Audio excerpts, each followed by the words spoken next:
Let me start with a little background. I know it's Labor Day weekend, so do you have any plans? Sure do. Actually, I'm headed up to Bethlehem on Saturday, and I'll be going through the Bethlehem parade, labor parade there. And then I'm headed out to Pittsburgh the next day, and then Washington to be in the parade there. And then I'll be in Washington Center County going to their event. Look, here's why I like to do this. I believe that it's all about working families. And I support labor when they support working families, because that's what we are in America. We're the very first country ever to have a middle class in the history of the world. That's what makes us exceptional.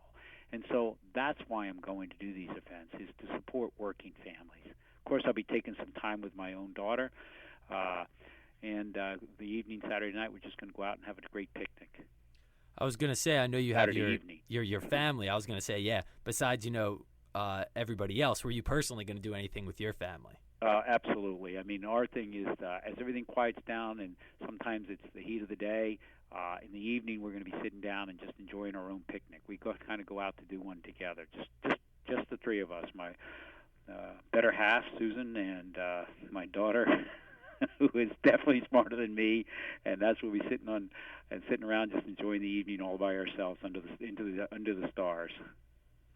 And I know the main reason, we didn't have you on to talk about Labor Day specifically, but the main reason we had you on, well, one actually kind of ties hand in hand as we were previously talking about, is your township or the township meeting in Radnor, because I know you're going to be discussing a few very, very crucial points. So if you wanted to touch on maybe some of the things you're going to be talking about at that Radnor meeting, I believe is Wednesday, September 9th.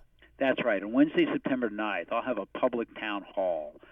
It's actually going to be at Villanova University right there in Radnor. The Villanova University ROTC unit is actually hosting it at the Driscoll Hall Auditorium there in Radnor at 7 p.m. I want to talk about the Iran nuclear agreement. I am a cautious supporter of this accord. I've operated in the seas over there, in the Persian Gulf.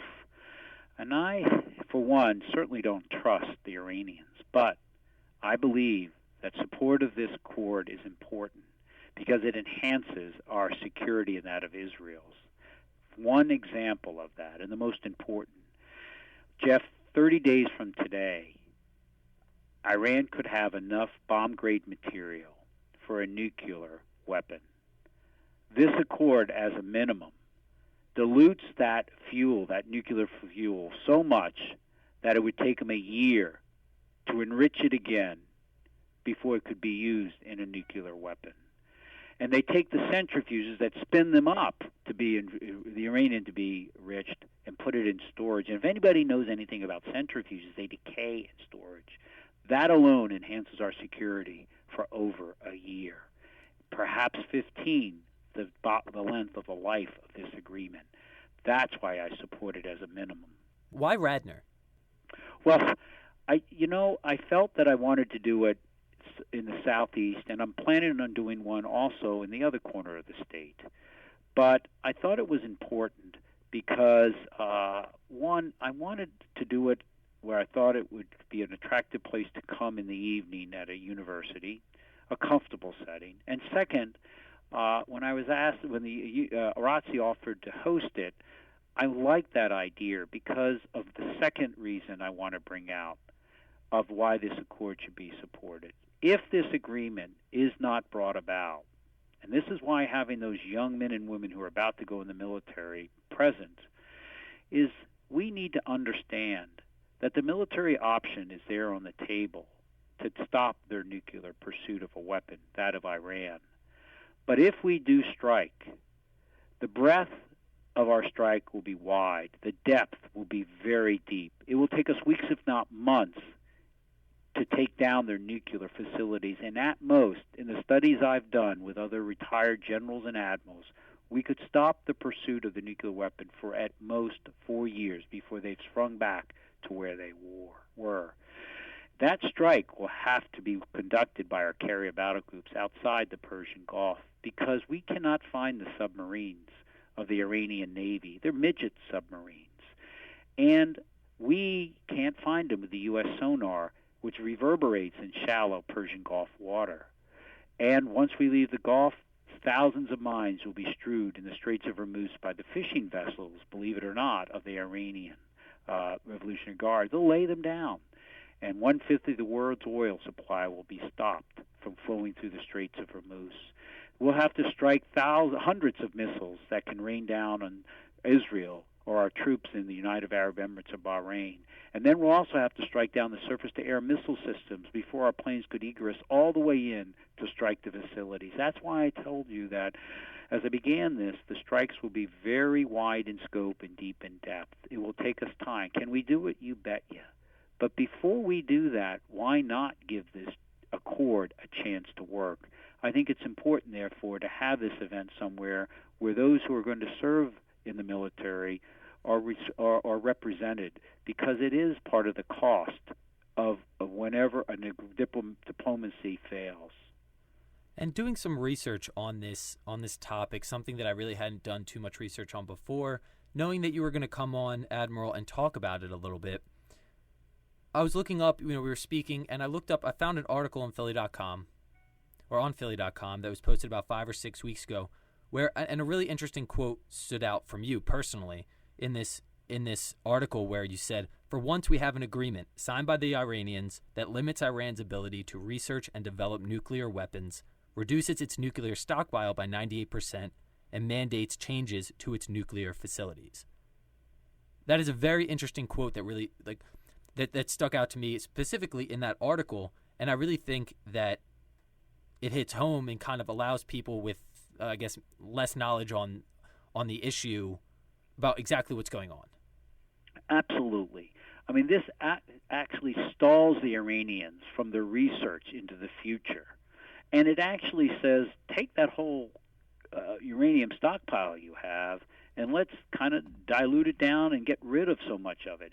It stops them from the other way of building nuclear weapons, plutonium, by actually doing away with all the plutonium material they have and shutting down that reactor and changing it so it could not be used again to produce it. This is why this agreement is in the security interest of the United States of America and Israel.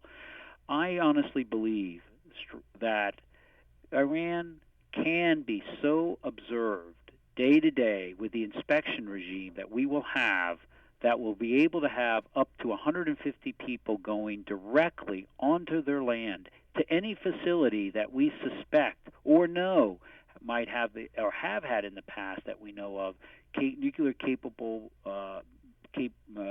ability to go in and inspect them. And that's why, as Ronald Reagan used to say about the Soviet Union when he negotiated START talks, trust but verify. I actually say let's verify before we even trust. And I actually really do like that. Let's verify before we even trust. It's a really interesting, well, I don't want to say motto, but even just, quote. That's a really, or slogan, better yet. Really interesting slogan I hadn't really thought about. So I know we don't have too much time with you, Admiral, but any last thoughts as we kind of wrap this up? And before, again, we'll mention at the end of this interview the town hall meeting and the date and the time and the place and everything like that, and make sure that that's posted on our website as well, and so all the social media outlets. But any last thoughts, about this agreement, things that you want to put out there to the public for listeners to hear? Yes. First, always keep in mind that militaries can stop a problem. We just can't fix a problem. I don't think anybody thinks that we fixed Iraq. So therefore, we can stop a problem in Iran with our military, but at most for 4 years. This agreement gives us an opportunity to fix a problem over time by stopping, perhaps permanently, their pursuit of nuclear capability. Second, think about the U.S. Senate, and think about how it used to be 50 years ago, when we used to have lions down there who actually understood, many having served in the United States military, about the nexus between the EU military policy and foreign policy. We have so few senators in either party who have served or served in such time and experience that they can actually bring to the table knowledge and experience of foreign policy and military policy. Too often you have those, like Senator Toomey in our state, who actually says, let's just bring about more crippling sanctions on the Iranians. Let's bring them further to their knees, and we'll get even more. I think he tends to not even be aware that Russia and China, who have applied sanctions, will walk away. Russia used to give nuclear capability to Iran, gave them scientists to build it, but they were brought to the table to apply sanctions. Now we have a deal. So if he does believe that crippling sanctions is of worth, note that Russia and China and the European Union will walk away, and then Iran has the capability to get the rest of what they need to build even better for them nuclear capability. The lack of that experience of the world, I think, hurts us in the United States Senate. And third, I would be honored if anybody were able to come to this event, because I honestly believe that if you are in public office or aspire to public office to serve, you should be willing to go out in public town halls on tough issues like Iran, where there is a divergence of opinion, and all good arguments can be given on both sides, to be out there and listen, but also to explain. So for those that can be there on Wednesday, September 9th, there will be a town hall public meeting on the Iran nuclear agreement. It will be hosted by the Villanova University ROTC at Villanova, 7 p.m., and it's in the Driscoll Hall Auditorium, room 132, just off the lobby there. It'd be great to see everyone there. Well, Admiral Sestak, we really do appreciate your time and information and knowledge about everything that's going on with this Iran nuclear agreement. And we urge people, we do urge people to go out to the Township Hall meeting next Wednesday, September 9th. Again, all the information will be posted on the WCHE 1520 Facebook page, time, location, place, and exactly where to go. Admiral, again, thank you so much for your time. Thanks for having me on, Jeff. Have a great day. Hope to see you there. You too.